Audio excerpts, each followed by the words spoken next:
WNST, Towson, Baltimore, and Baltimore Positive. We are, these are the good times. Bye week, Orioles waiting on them doing something. I'm talking a lot of stadium stuff around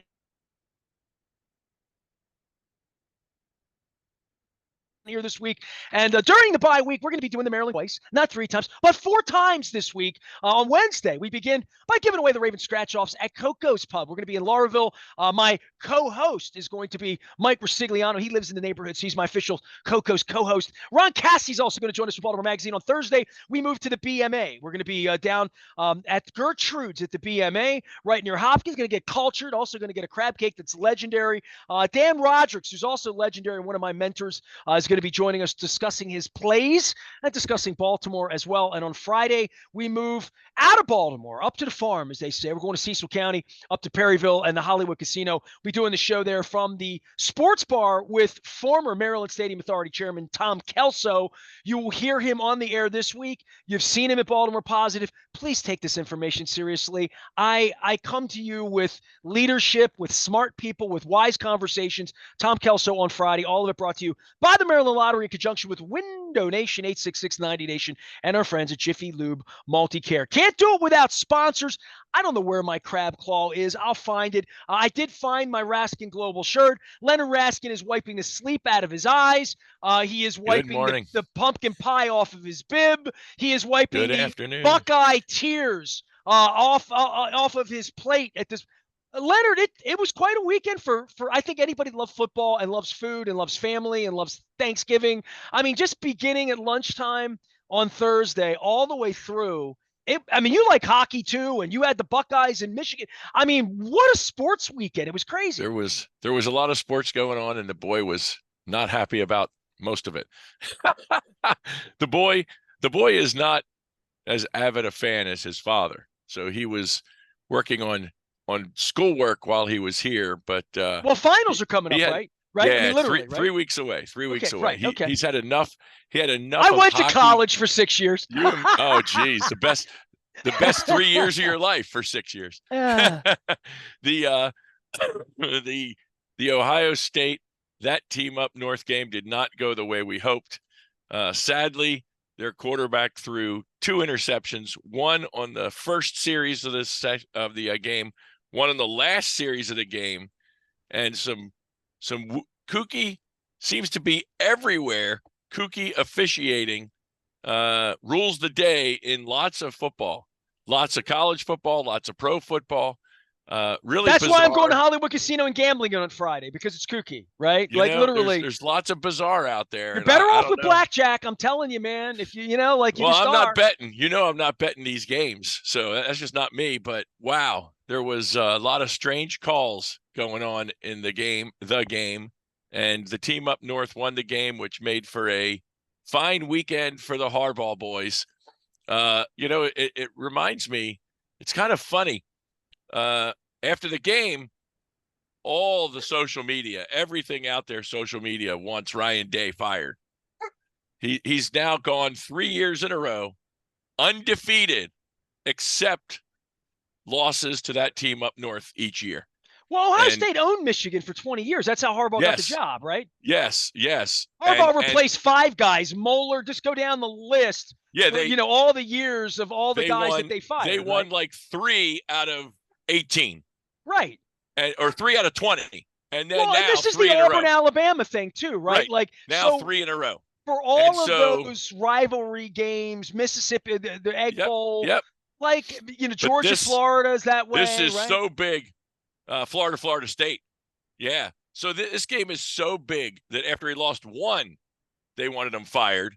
Then after 2 for sure. And now, oh boy, the screams, the cries, the quarterback stinks. Day stinks. He can't coach the big game. They win every game except the one that matters. Except, they beat him 3 years ago and they win. They go to the championship and the semifinals and the national finals, but that's not good enough. These people want perfection. They demand perfection. And what's really funny, I'm not doing any research. I can tell you, I'm not spending 1 second doing research, but I guarantee you, every one of these fans that are calling for the coach's head have surely made a mistake at their job at one point or another that cost their company money, or didn't produce the results that some boss wanted, and they were probably not summarily fired the next day they made the mistake. But in these days of college football and fandom and social media, there is no let up. This poor kid, this poor quarterback, he was, this is his first year. I mean, he's a junior, but he never played. C.J. Stroud was the quarterback the last 2 years. So this kid's never played. This is his first season. All he did was go 11-0. He beat Notre Dame. He beat Penn State, but he did not beat that team up north, and they want him to transfer. They want him to get out of the school and leave. The kid's like, what, 19? See, this is why I don't 19? take phone calls anymore, Leonard. This is why it doesn't benefit me. When I went to my partners 10 years ago, I'm saying, I'm just done doing this sort of conversation after watching my wife almost die twice. Like, I can't have, I told Wise Markets when they sponsored me, just like you, I'm like, I can't have stupid conversations. I can't be a party to stupid conversations. But Right. let me just say this on college football, because I want to give a shout out to my childhood friend, John Keller. I had Stan Jablonski on the show a couple weeks ago. If Hells ever gets back here for a crab cake tour December, gets in here, I'll get him on the show. But John Keller's a buddy of mine, and he lives in Arkansas. He's a Baltimore guy. He's lived there for 25 years. He runs the Clinton Library. He's on the other side of the political spectrum for you, but has done this, for 25 years. He left here the week the Ravens won the Super Bowl. He left here, and I went to college games with him. I remember going to Maryland NC State game at Memorial Stadium when the Colts had left town and the Terps played one game. He played Clemson up here. I remember going to a Navy Notre Dame game with him at Memorial Stadium. So I'll just say this. He came on like Saturday night and tweeted out, he's like, I can't believe people don't watch college football, that people are being cheated out of this. It's fantastic. Like, you love it in a way that it's because really your great. Kid goes to Ohio State. But it's just a great thing. These kids I think it's different when you're a Maryland guy, Leonard. You know this. Maryland's played 5 big games in 55 years and lost 4 of them. Like, literally, like, if you're a Maryland fan, you've had no chance to really, even when you got to the friggin' Orange Bowl, which we did 20 years ago. Championship is not in the Maryland vocabulary. Yeah, but it's championship just not, is the only thing in Ohio State vocabulary. The only thing they'll accept is Final Four and championship. And of course, he lost to Georgia in the semifinals. He lost to Alabama in the finals. And now he's lost to that team up north. He had one loss in 3 years to Oregon in the regular season. And other than Michigan, Georgia, Alabama, he's had one loss in 4 years, and they want him gone. You talk about job performance metrics. Boy, if you had to operate a company with that pressure, I don't know how you go to work. The guy's clearly, his heart's got to be ready to explode.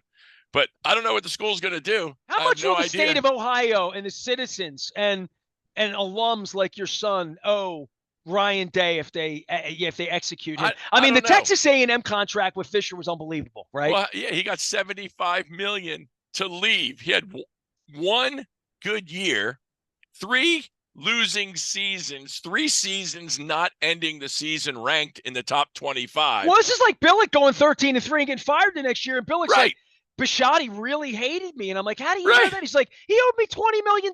He paid me $20 million to go away. That's how much he hated me. Literally. Well, in A&M, Fisher got $75 million to go. And like the weekend, the Monday after, boosters wrote $100 million in checks to pay him off so that the school could get somebody else. And now they did. They got some other guy. They got the guy from Duke. Leonard, let's do the Phil Donahue show here for a minute and say, are we taking sports too seriously? Oh, people are nuts. People are nuts. My God. And you know what's worse? This is the difference, again, between the college game and the pro game. These kids are 18, 19, 17, but they're getting 21. paid now. And they get paid more if they transfer to Some Tulsa. of them. Right. only the big ones, the big guys, the super studs. And now the talk in Ohio is whether or not Marvin Harrison Jr. is going to come back. Come back! He's going to make a fortune being like the second or first or third pick, depending upon what team drafts in what order, why is he coming back? There's no way he's coming back. He's going right into the NFL after the 4 other wide receivers that are amazing out of Ohio State. He ain't coming back. Can I ask you, what kid, bowl can Ohio State go to now? Like, where are we on their bowl? They could go to the Orange Bowl, certainly decent. They could go. I don't know if they can go. They can't go to the Rose Bowl.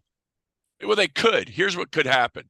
So the Big Ten champion goes to the Rose Bowl usually, except when they're 13-0, and if it's Michigan, because they should slaughter Iowa.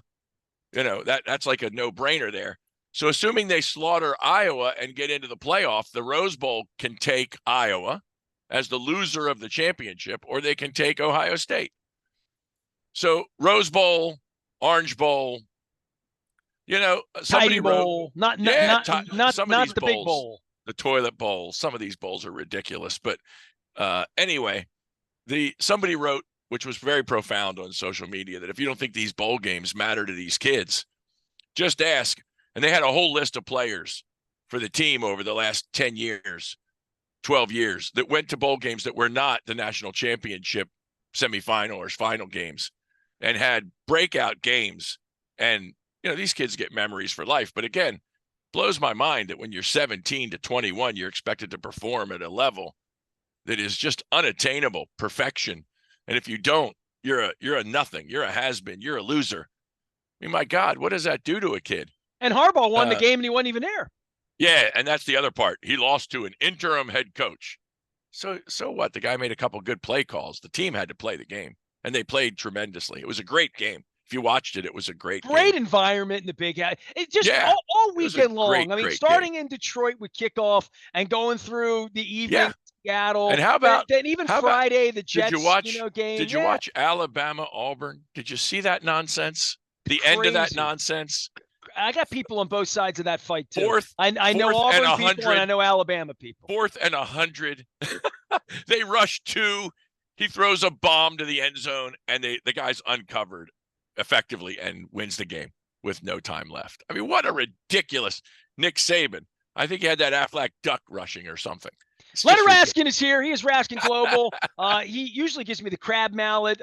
You can find him at Raskin Global, and he, of course, is always there to kind of help you through financial issues. You got questions on insurance, questions on saving money, always there with great wisdom as well. We didn't get to the Ravens game. I wanted to give you some I don't talk a lot of college here. I had a really nice segment with Clayton Schroeder, who has a Boston basketball book that has a lot of Gary Williams in it and a lot of like Reggie Lewis and Baltimore.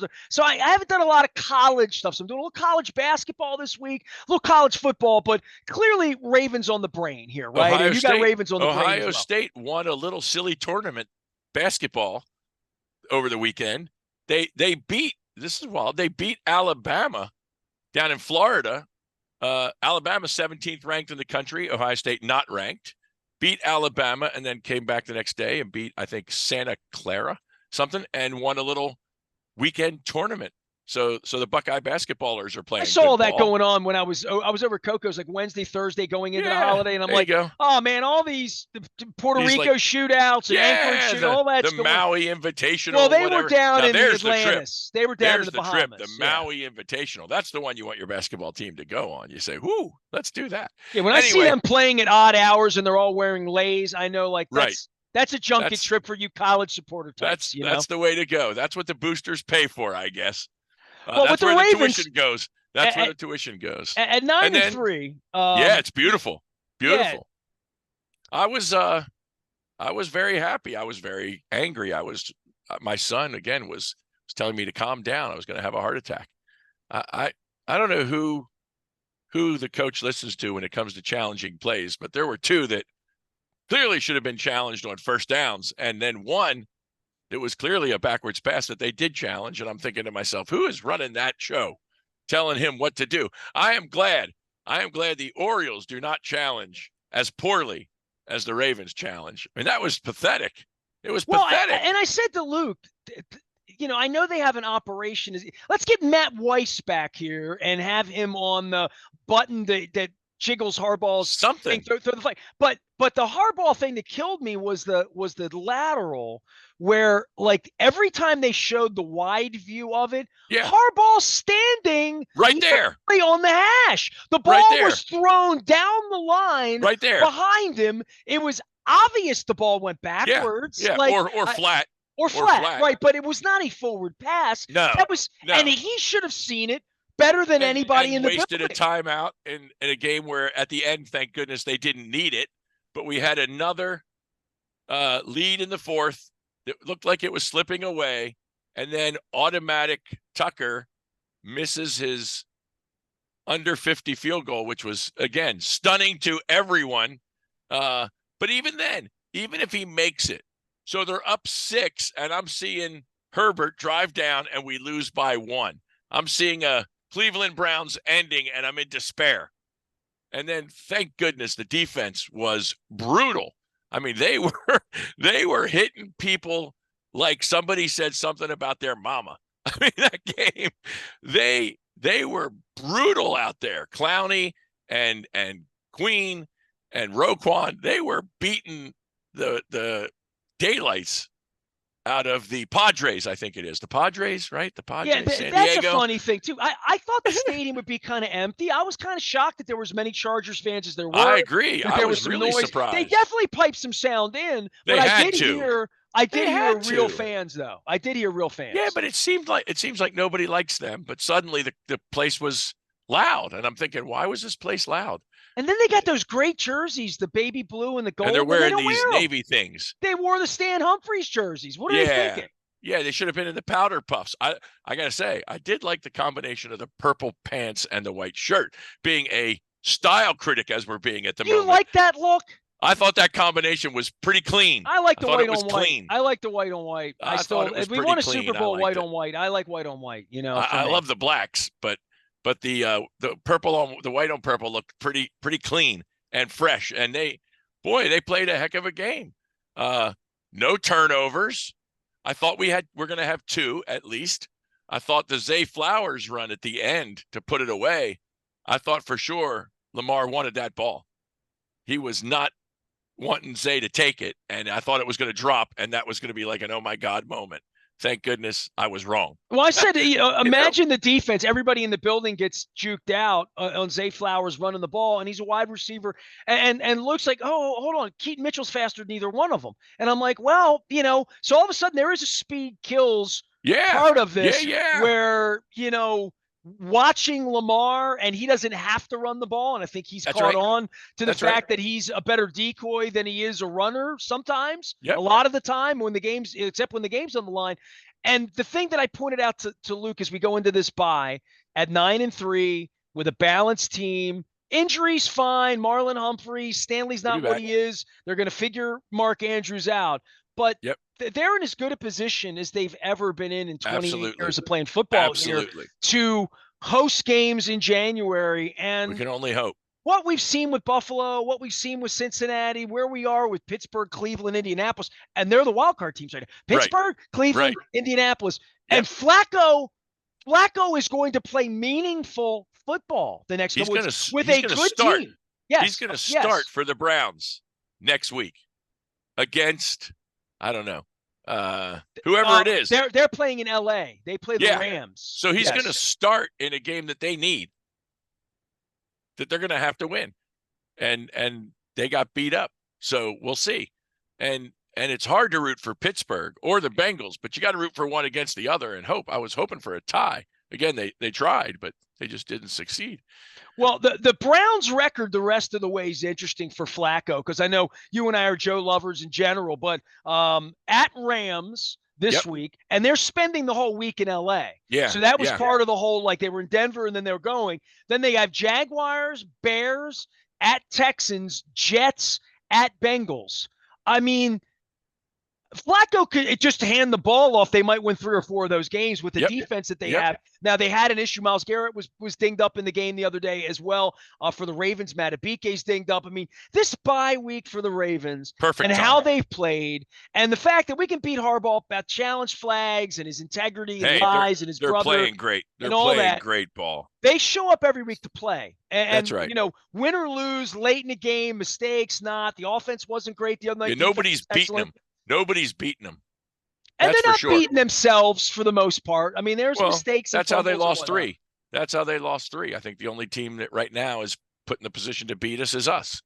The 3 they lost, we beat ourselves.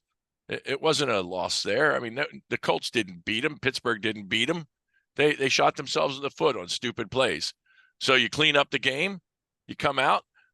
If you can have meaningful football January in Baltimore, specifically Kansas City, I think that's a road test for Mahomes. I'd be willing to entertain and enjoy. But they got a few games. Look, I don't know if it's the hardest, but it's damn near the hardest schedule in the NFL for the Ravens the rest of the way. Well, we have it is, but they have this week off, and that's different than most of the other teams, right? Right. But man, look at the schedule. There is not an easy game in here. Not an easy game. You'd say maybe the Rams, but I don't think so. I mean, they played well on Sunday. Stafford can always step up and play ball. I mean, they didn't win a Super Bowl for nothing. Well, we're going to see them play the Browns this week, so that's going to be a great game we're going to be watching this week. Leonard Raskin is here. He is always there for you at Raskin Global. Tell me what you do. Give me your elevator speech about the American dream and trying to help folks. And you don't have to be rich to call Leonard. You don't have to have $1 million. Just have to want to take care of your money. Get right, as Rod Woodson would always say to me. Take care of your money. You want to make good decisions, prudent decisions about what you're doing with the paycheck you get. And, we don't have to have perfect performance. We just have to have excellent performance. Going back to the Ryan Day story. But what we do is we help people understand how their money works. We help people understand all about their benefits, all about their cash flow, all about their taxes, all about their wills and trusts, their insurance.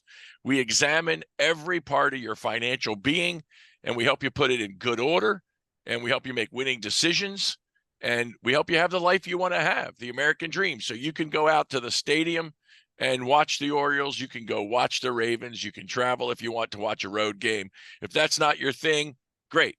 Go to the Hippodrome, see a show. Go to the Lyric, watch an opera. How about go see Kiss Wednesday night? Are they at CFG? Yeah. Kiss? Yeah, Kiss. Kiss. How old you are those wanted guys? the best, you got the best. How the hottest band in the world. Woo. Kiss. Kiss. There. Is that good? And they'll be in full makeup, full regalia. Can you imagine what are they, 70? Gene Simmons, is he 70 now? Plus, yes. It's a little bit more on the lip sync side right now. You think? Yeah. Really? Yeah, a little bit more on the lip sync. Yeah, a little bit come more on. like that. Come Milli on. Vanilli I'm telling you, Milli Vanilli? I know things. All right. All right. I'm not even talking about that. I'm talking about you're a 70-plus-year-old man, and you are sitting in a chair. How long does it take to put the star on your face and the makeup on? Does it only take like 10 minutes now because they've been doing it so long? I mean, my goodness, can't they just come out without the makeup and just do it? Everybody knows who they are. What are you bringing, your 7-year-old that doesn't know who Kiss is? All right, so Leonard, I'm going to leave you with this week because literally right now, Greg Landry at Towson Transfers took the tape recording that I made with Paul Stanley when I sat with him. I sat with Paul Stanley. It's 25 minutes. It's from 1990. It was in his hotel room. I was giving him a hard time about there not being girls in there, like the rock star thing. And sure enough, girls are banging on the door while we're talking. Oh, that's funny. I've told my wife this story forever. I've never played the piece. The recording I have was a little bit speeded up, like that. Oh, so Greg is gonna slow it down, so Paul Stanley sounds like Paul, Yeah, there you go. So I'm working on that, but I found the tape, and it literally was when their makeup was off, and it was the last time their makeup was off, And then within a year and a half, 2 years, they put their makeup on. First time I saw them with their makeup on is a Ravens story. It was 1996. The Ravens had just come to town. They had just put the makeup back on. They played 10 sold-out shows at Madison Square Garden. I scored 2 tickets for the first night, and Kevin Eck and I jumped in a limo with Steve Everett from the Baltimore Ravens, and we went to Madison Square Garden and we watched Kiss play. So there you have it. So it involved Steve I don't Everett remember was them ever playing fan. without the makeup. I really don't. They played 10 years without the makeup. And That's most crazy. of the 80s. Oh, That's yeah. Animalize, Lick It Up, Heaven's on Fire. All of that was without makeup. Absolutely. Good. Totally, go watch those videos. Yeah, that's totally past my brain. I didn't even realize. I look at you and my blood boils out. You were too busy making money, meeting your wife, doing all that. This is about from 83-ish to about 91, 92. Wow. They were unmasked is what That's they were. Crazy. Yes. Crazy. So when I sat with Paul, it was just go. me and Paul. Paul was in some Hyatt bathrobe looking like a rock star. He had just gotten out of the shower. We ordered some chicken and broccoli, and we drank a carbonated beverages, as I remember it. And he was but people say Paul Stanley was as nice to me as anybody. I'm going to leave you with this too, because this involves my father. Because sometimes, all of you, Dennis, all my sponsors give me some fatherly advice, and you do that with money. My dad said to me in 1978, 79, I joined the Kiss Army after Kiss Alive 2. All right. So I ordered this jacket, and my dad said, Kiss doesn't give a damn about you. Kiss doesn't care about you. And here's where I am. All these years later, John Harbaugh doesn't care about me. Steve Bisciotti doesn't care about me. Right. But Paul Stanley invited me up to his suite, bought me dinner, was very Kiss loved me. Ace Frehley was nice to me too. So Kiss liked me more. My father was wrong about that. My father was wrong about sports caring about me. I'll leave you with a last thought that you may not have known. Do you know that Gene Simmons is considered by many one of the top estate planning advisors, life insurance salespersons in the world? He's written books on money. Absolutely. Isn't that crazy? You and Gene have a lot in common. Yes, you manage money. Gene Simmons selling insurance and planning people's estates for ultra wealthy individuals, selling life insurance to people to transfer their wealth to their heirs efficiently and inside of the confines of the tax code, and then putting on his makeup and getting out there, making it happen for the young of the world. There's I met Paul Stanley a couple times, but I've never really talked to him. Like I was always more like I knew Paul a little bit, so I was a little more drawn that way. I got a picture of Bruce Kulick too. But for me, with Kiss and Gene Simmons and the TV show and all of that stuff, it's just they were the first band I loved. They were, in the attic in my cousin Nelson's house on Tyndale Road in Lauraville. We're going to be at Coco's this week. He put Kiss Alive on, put it down. And I heard hot, hot, hotter than hell. And I heard Deuce. And then, so all these years later, see Kiss, enjoy Kiss. A kiss to Leonard Raskin for the holidays and the Ravens this week at 9 and 3. Find Leonard Raskin at Raskin Global. And, of course, you can find him out at the front of Baltimore Positive. Hey, it's bye week. Okay, the Ohio, towel off a little bit. Go watch some hockey, and we'll reconvene next week. All right? You got it. Beautiful days ahead. All right. Man, you got me telling old Kiss stories. I'm going to get my belt buckles out. I can tell Kiss stories all night. Listen out for the interview with me with Paul Stanley. I'm going to run it on WNST this week. It's going to be out at Baltimore Positive by the middle of the day on Monday. I am Nestor. We are WNST, AM 1570. Towson, Baltimore. We never stop talking. Baltimore Positive.